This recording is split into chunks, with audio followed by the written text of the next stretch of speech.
Welcome to బుజ్జి కథలు. అందరూ బాగున్నారా? నేను చాలా బాగున్నాను. మరి ఆలస్యం చేయకుండా ఈ రోజు కథ మొదలు పెట్టేద్దాం. ఒకానొక గ్రామంలో కాకరకాయ తోట ఉండేది. అందులో ఒక దెయ్యం నివాసం ఉంటూ అక్కడ పనిచేసే వాళ్ళని నానా హింసలు పెట్టి తరిమేసేది. దాంతో అక్కడ పనిచేయడానికి ఎవ్వరూ ఇష్టపడేవారు కాదు. అలా ఒకరోజు వీరయ్య అనే పనివాడు కొత్తగా ఆ తోటలో పనికి చేరుతాడు. మళ్ళీ ఇంకో పనివాడు చేరాడు. ఇప్పుడిక వీణ్ణి కూడా హింసించి తరిమేస్తే తర్వాత ఈ పొలంలో నేనొక్కదాన్నే హాయిగా తిరగచ్చు. దెయ్యం ఇలా అనుకుంటూ సంతోషిస్తుంది. ఇంతలో సమయం మధ్యాహ్నం కావడంతో వీరయ్య భోజనం చెయ్యడానికని ఒక చెట్టు కింద కూర్చుంటాడు.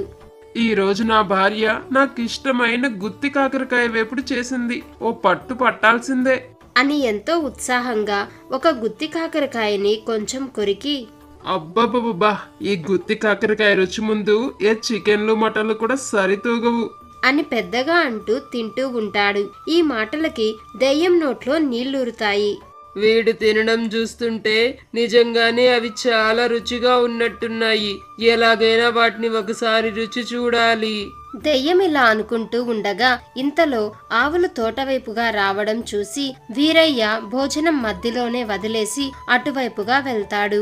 దెయ్యం ఇదే మంచి సమయం అనుకొని వీరయ్య మిగిల్చిన గుత్తి కాకరకాయల్ని తినడం మొదలు పెడుతుంది. వీడు చెప్పిన దానికన్నా వీటి రుచి ఇంకా బాగుంది అని దెయ్యం వాటన్నింటినీ తినేస్తుంది.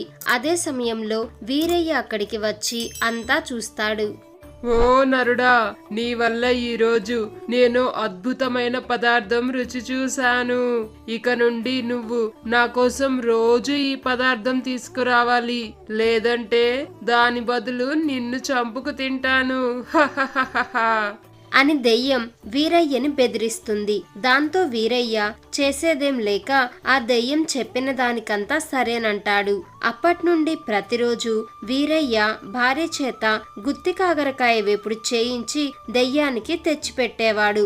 దాంతో దెయ్యం సంతోషంగా వాటిని తింటూ వీరయ్యని ఏమీ అనకుండా ఉండేది.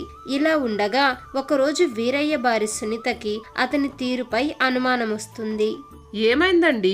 ఎప్పుడు హుషారుగా ఉంటూ అందర్నీ నవ్వించేవారు ఆ కాకరకాయ తోటలో పనికి చేరిన దగ్గర నుండి దిగులుగా కనిపిస్తున్నారు అని భార్య అడగ్గా వీరయ్య జరిగిందంతా చెప్తాడు.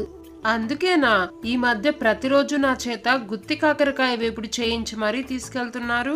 అయినా ఆ దెయ్యం గురించి మీరేం దిగులు పడకండి. దాని ఆట ఎలా కట్టించాలో నాకు బాగా తెలుసు అని సునీత వీరయ్యకి ఒక ఉపాయం ఇస్తుంది.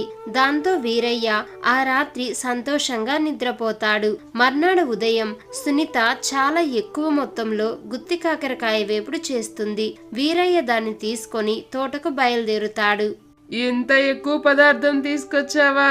ఈ రోజు నా పంట పండింది అని దెయ్యం మైమరిచిపోతూ ఆ వేపుణ్ణి తింటూ ఉంటుంది. ఇంతలో వీరయ్య ముందుగానే మాట్లాడి పెట్టిన భూతాల మాంత్రికుణ్ణి అక్కడికి తీసుకొస్తుంటాడు.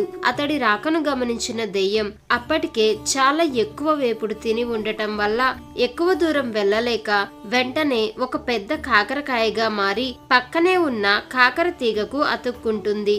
నువ్వు కాకరకాయలా మారితే నేను నిన్ను గుర్తుపట్టలేననుకుంటున్నావా? తెలివి తక్కువ దెయ్యమా అంటూ మాంత్రికుడు ఆ పెద్ద కాకరకాయని కోసి వీరయ్య ఇంటికెళ్లి అతని భార్య చేతికిస్తాడు. సునీత ఆ కాకరకాయని ముక్కలుగా కోసి వేడివేడి బాండల్లో వేస్తుంది. దెబ్బకి దెయ్యం హాహాకారాలు చేస్తూ దానిలోనే మరణిస్తుంది. ఈ కథ కనుక మీకు నచ్చినట్లయితే వెంటనే ఈ వీడియోని లైక్ చేయండి. ఇలాంటి మరిన్ని మంచి మంచి కథల కోసం మన బుజ్జి కథలు యూట్యూబ్ ఛానల్ ని సబ్స్క్రైబ్ చేసుకోండి. Thanks for watching.